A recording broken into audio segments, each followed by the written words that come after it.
According to the theory of evolution, the origin and development of the universe and all its systems can be explained solely on the basis of time, chance, and continuing processes. All living things have arisen from a single-celled organism. A second and opposing worldview is the concept of creation. According to the theory of creation, everything in the universe has come into being through the design, purpose, and deliberate acts of a supernatural creator. That means this creator created the universe, the earth, and all life on earth, including all types of plants and animals, as well as humans. On today's edition of Origins, we'll discuss the famous astronomer Galileo.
Hello, my friends, and welcome to Origins. My name's Don Chapman. It's my privilege to be your host.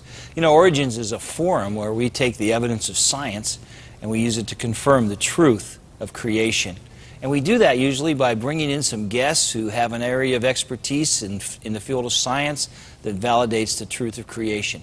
And today I have a great guest with me. His name is Dr. Jerry Bergman, and Dr. Bergman is a scientist par excellence. He has, I believe you said 9 degrees, right, college and above, and including several PhDs.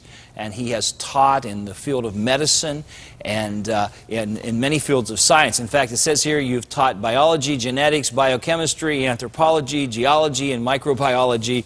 That's a good start. Jerry, we're glad you're here today. It's good to be here. Jerry will hold the distinction forever of being the first guest on Origins, back with Brother Bixler, and what a great privilege that must be.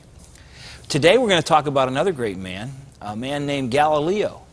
Not without controversy, the life of Galileo, right? He had quite a bit of controversy in his life. Tell me, first of all, just so all our viewers are up to speed, when he lived, what he discovered, what made him the center of attention? He lived about 400 years ago, and he was considered today one of the greatest scientists that ever lived. He made a lot of discoveries, primarily relating to the telescope and astronomical discoveries. And he did a lot of other work, too, relative to, for example, the pendulum and so on. But he created the most controversy because he had the idea that the Earth is not the center of the solar system, actually the universe at that time, but he concluded the sun was the center of the solar system. And that was revolutionary in that day. Well, many were talking about it, but he was the one who really pushed it. And he became the lightning rod for that whole theory. That idea, right. Yeah. And whenever he said that, the rest of the scientific world said, oh, thank you very much, and they all changed their thinking. Is that right? No, unfortunately, he had a lot of opposition. And unfortunately, the opposition is blamed on the church. In fact, the church, though, had actually a peripheral role in this, which is what I'll talk about today. That's the key to what we're talking about, is what was the center of the opposition to Galileo when he discovered that the sun was the center of the universe and not the earth? The main opposition was his colleagues. Yeah. And it was not the church, as commonly believed. And you know, I have to tell you that before I read your notes, I had joined in that assumption. So I'm here to be your student, so go to the board and teach us what you've got for us today. Dr. Jerry. First, I want to read a few quotes which illustrate the fact that this incident in history is the primary one that's used by atheists and scientists to demean religion as a whole, demean the idea of God. An editorial in Omni, which is a major science magazine, it's out of business now. This is a cover. It was popular for years. I subscribed to it for years, actually. But a quote from Ben Bova, who was the editor then of Omni, he said, "Once religion becomes politically powerful, it suppresses all heretical teachings." Galileo was silenced by the Roman Catholic Church, he concludes. Well, was he? And is this true that once religion becomes powerful, does it suppress all heretical teachings? Robert Heinlein said that 3 decades ago, he said this 3 decades ago, that the United States would be ruled by a religious dictatorship in the 21st century, the century we're in now. And of course we can see that has not proven to be true. Another example. This is a more recent example. Galileo was branded as a heretic for daring to adopt a radical new theory that the Earth, is not at the center of the universe. Commonly believed by many people, this assumption. And Charles Darwin's great-grandson, this is a quote I like, Matthew Chapman, said, "For supporting Copernican theory, Galileo was tried by the Roman Catholic Church. He was not pardoned until 1988 when Pope John Paul II finally conceded that the Church had made a mistake," blaming, in other words, the whole incident on the Church. Over 3 centuries to concede a scientific point, Chapman says, that every man of reason accepted 200 years ago. Well, this is not true at all. You know, let me just slow you down for a second, Jerry. I just want to make a couple of comments. First of all, I just want to tell everyone that I am in no way related to Matthew Chapman, Charles Darwin's great-great-grandson, and I want that to be a part of the official record.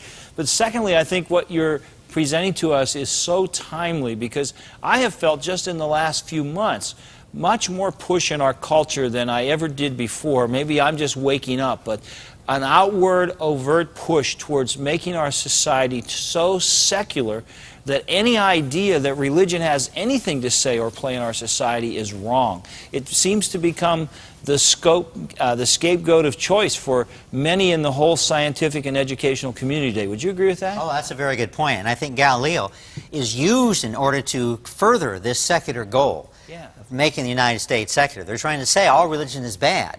And they're trying to use this example, and there are certain examples of where religion or religionist people have done very poor things. There's no question about that. But my concern is that the Galileo case is actually a bad example, which does not indeed prove what they're trying to. Well, we're anxious to hear that. Okay, this is a good quote because it's done by a well-known scientist, New Mexico history of science professor, Timothy Moy. And he was writing in this magazine called Skeptical Inquirer. And in this magazine, he concluded, and I quote because he said in a much better way, much more succinct way than I could ever say what happened historically. And he said, "It's more historically accurate to conclude that the main opponents of the new Copernican position," this is the idea that the Earth is not the center of the solar system, but the Sun is, this is the Copernican position, were academicians teaching science in the universities, and that much, if not most, he says, now this is an agnostic saying this, writing in an atheist agnostic magazine, most of Galileo's support came from church officials. This is far more historically accurate. But that's not what is usually taught or said, is it? Not at all. The opposite is what's taught. What's taught is that the church was opposed to Galileo and the academicians were on his side. And in fact, the opposite, by and large, was true. This is a picture of Galileo. And the problem, basically, as Professor Drake says, is that Galileo's ideas were looked upon favorably by certain influential churchmen and scientists, causing jealousy. And that was a lot of the problem among the other scientists. They were jealous of his discoveries that he made. Human nature raising its ugly head. That's by and large what it was. That's by and large the main problem. And the academic opposition to Galileo was because the natural philosophies that they held at that time were firmly based on Aristotelianism. Aristotle was a great philosopher, and the scientists at that time, unfortunately, put a lot of stock in what he had to say. And the fact is, a lot of what he had to say was wrong, and Galileo contradicted what he had to say. Aristotle would have believed that the Earth was the center? Oh, yes, right. Okay. And Aristotle also looked at a different way of learning. Galileo stressed we should learn by doing research. We should trust our senses. Aristotle said, no, we should trust reason and not our senses. So they had fundamentally different ways of looking at the universe and learning about the universe. Huh.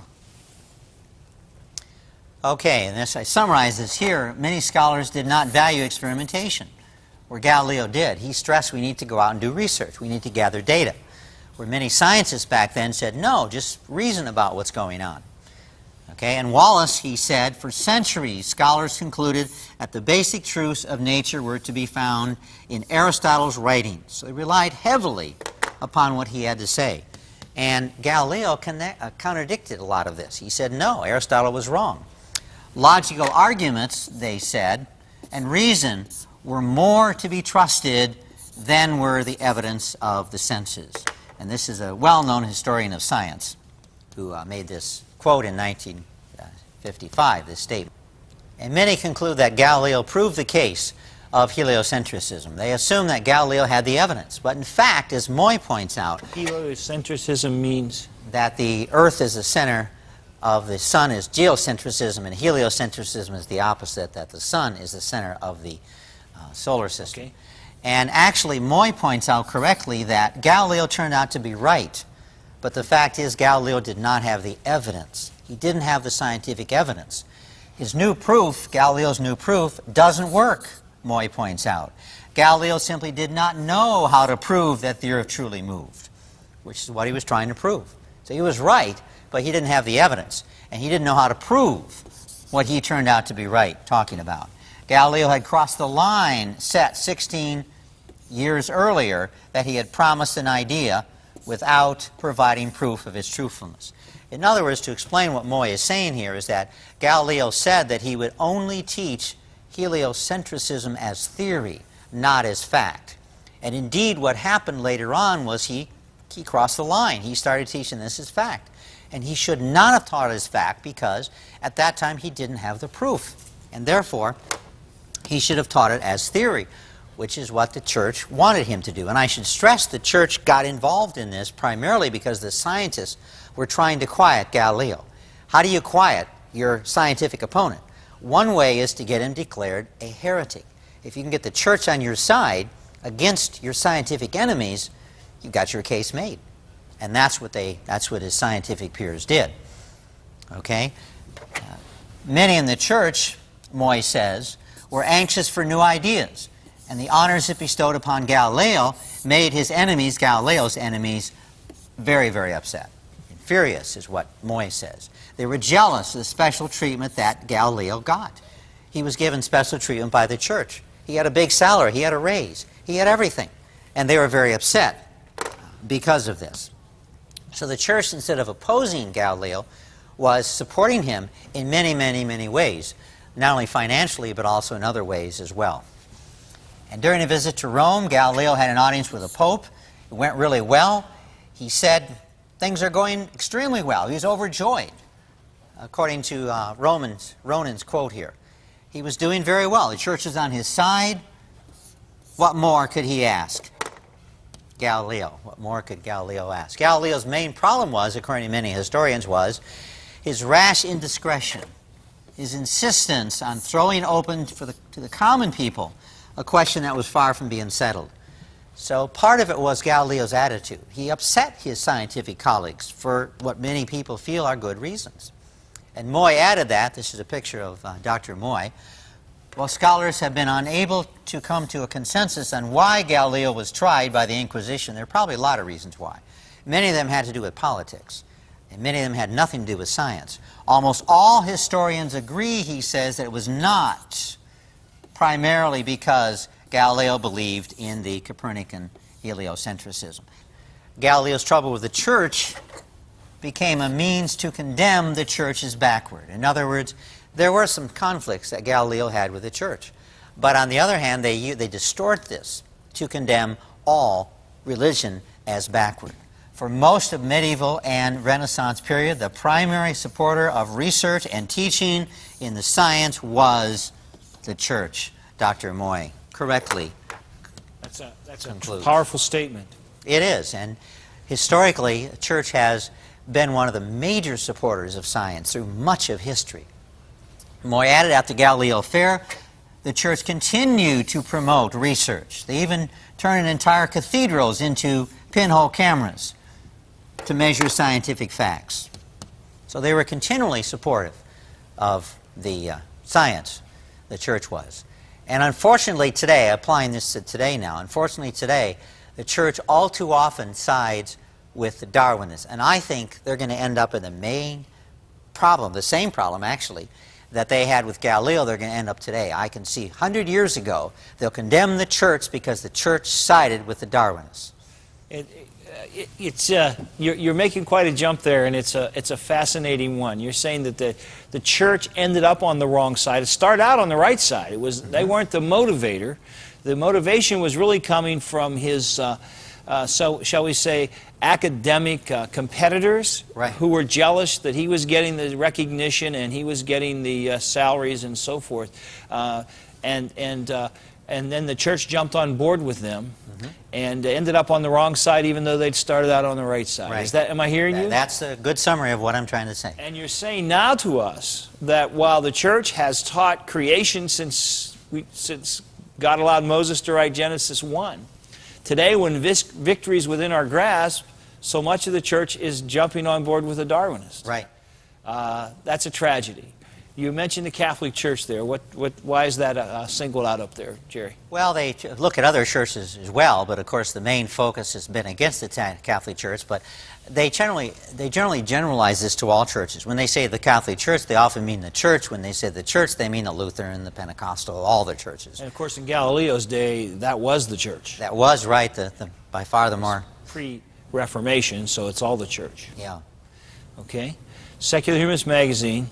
Free Inquirer, this is another important magazine, commonly claim that the Darwinists' strongest allies are the clergy. So even the atheists, Secular Humanist Free Inquirer is primarily atheists and agnostics, even the atheists and agnostics recognize one of the main persons on their side in this struggle, in the Darwinist creationist struggle, is the clergy, which again I think this illustrates that the clergy is again on the wrong side. Today, most of our clergy are now college and then seminary educated, right, and to go through that system, they're going through a system where they're having science teachers, and really the whole world view is from an evolutionary perspective. And so they think to be a part of the educated class, I've got to side with the Darwinists. Is that what you're saying? That's exactly what I'm saying. That's very, very accurate. And Dr. Mottman said, again, he said it better than I could, many churches and the theologians have great respect for natural scientific conclusions. So if the scientists say we got here through Darwinism, through survival of the fittest, through selecting differences in life caused by mutations, that's how we got here. But holding unwarranted respect for all things scientific is dangerous, Dr. Mottman stresses, and I agree that's true. What's the danger, Jerry? The danger is that science has been proved wrong over and over in the past.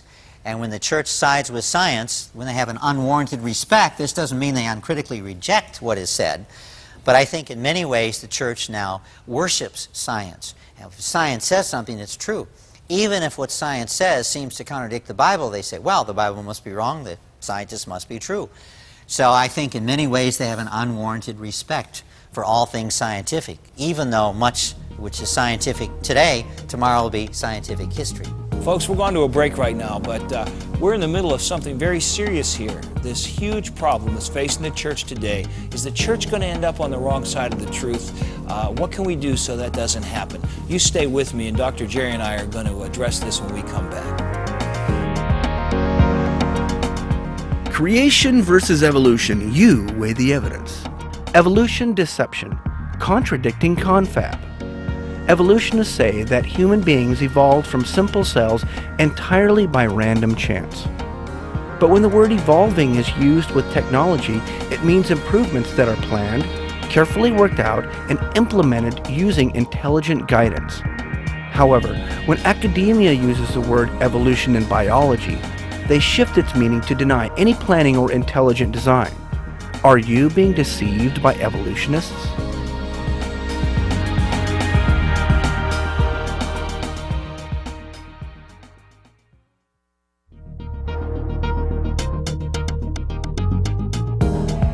Today's guest on Origins, Dr. Jerry Bergman, has been a featured speaker on many college campuses and at professional meetings throughout the United States and Europe. His research has been featured in many publications across the world. Dr. Bergman is also a professor at Northwest State Community College in the state of Ohio, where he has taught biochemistry, anthropology, geology, and microbiology. For more information about our guest, you can write to Dr. Jerry Bergman, Northwest State Community College, 22600 State Route 34, Archbold, Ohio 43502. Welcome back, my friends. I'm still here with Dr. Jerry Bergman, and we left on kind of a serious note. We were talking about the fact that there's a grave danger of the church ended up on the wrong side of this whole evolution creation debate. And we had Adolf Hitler's picture up there. Dr. Jerry, what's he got to do with Galileo and us being on the wrong side of this whole thing? Well, one of my interests is studying the history of the Nazi movement. And I found in studying this that, as I point out up here, that it's no accident that Hitler rose and the Holocaust occurred in a country that had a higher educational level and a greater percentage of PhDs than any other nation in the world. That surprises people. Yes. But it's important to note that with few exceptions, academic institutions then supported Hitler's tyranny. He had a high number of PhDs, especially biologists and medical doctors, in support of what he was doing. And so education, unfortunately, does not ensure that one is right.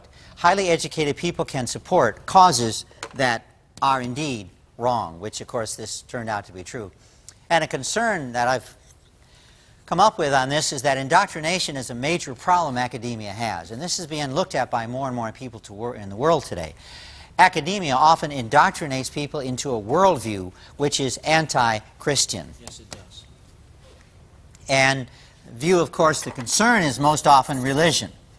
At universities, Larson and Witham said, in universities the religious people keep their mouths shut and the irreligious people discriminate. And that, I think, is a good summary of what's going on today in many academic institutions.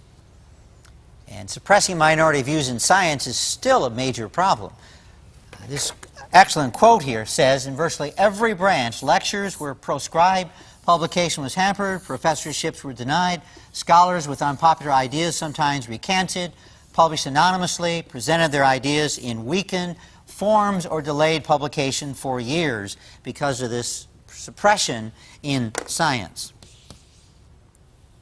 And the question is, are things worse today? A lot of people assume, well, that was back in Galileo's day there was a problem. Today we have no problems, we have academic freedom. But this quote here from Sir Fred Hoyle, I think, summarizes the problem as I see it. The popular belief is that the Copernican revolution and the Inquisition of Galileo are things of the past. He says in this book he wrote, if anything, the situation may have gotten worse today, with the Industrial Revolution conferring upon human beings a degree of arrogance not seen before. So he concludes that intolerance in science today is worse than it was in Galileo's day. And a summary of this, Darwinists have worked hard to gain the support from both sides, the clergy and the common people. And it's unfortunate for science, I point out, it's unfortunate for science that there is so little tolerance for non-Darwinists. And a lot of researchers now have concluded that this is the case. Those who are persecuted today are the non-Darwinists or the anti-Darwinists. Owen Gingerich, for example, a professor at Harvard, he said that scientific censorship remains in our world today, and it may well be far more effective and insidious than in the 17th century during the time of Galileo. That's quite a quote. It is very, very telling. This is a professor at Harvard who just retired, by the way, not too long ago.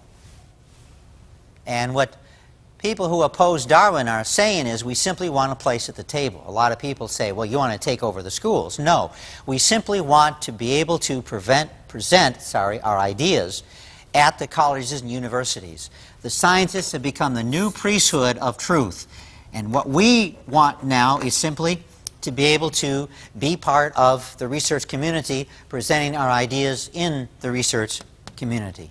Dr. Jerry, you've given us an awful lot to think about. Is there an opportunity for people with a Christian worldview in this country founded by people with a Christian worldview to bring the truth of a creator to the table and to the discussion?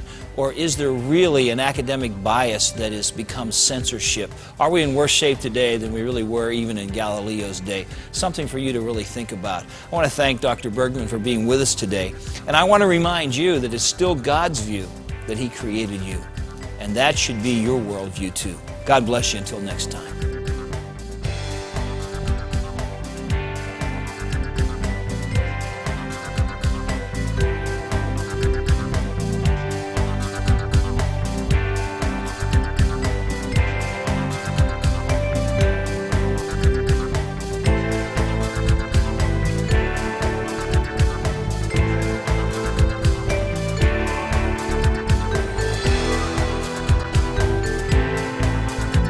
Thank you for watching this edition of Origins. If you'd like a copy of the PowerPoint information presented today, you can download a PDF file of program number 505 from our website at www.originstv.org. Or for a DVD of this series, send a $12 donation to cover shipping and handling and write to Origins program number 505, Cornerstone Television, Wall, Pennsylvania 15148.